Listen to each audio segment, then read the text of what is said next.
We've been talking about it for a while now, and the day is finally here. After multiple delays, the Real ID deadline is officially being enforced nationwide for airport travelers aged 18 or older.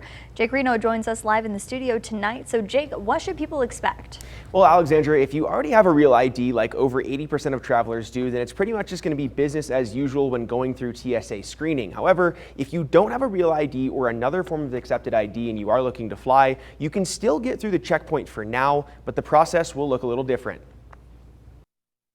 For those individuals who bring a non-Real ID compliant license and don't show a form of ID that TSA accepts, they're going to get a flyer, and that flyer is going to tell them they presented a non-compliant form of ID.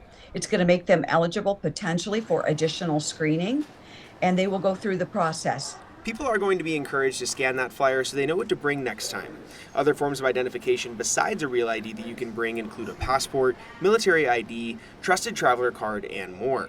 And while there is no current timeline on how long travelers without a Real ID or another form of identification can continue to get through screening, Lori Danker says if you do plan to fly in the future, it's in your best interest to get your Real ID sooner rather than later.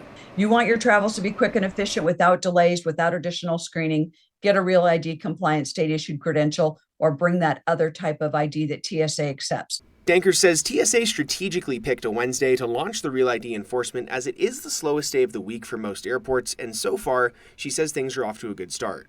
And so we're doing this well ahead of the summer travel. We're doing it in the middle of the week so that we can make sure that we have a good sense of the operation. We had strong operational plans in place. Every federal security director was required to come up with an operational plan. And if you do not have a Real ID, but you are looking to get one for a future trip, you can head on over to our website at 2news.com for more information on setting an appointment with the DMV. Covering the story, Jake Reno, 2 News Nevada.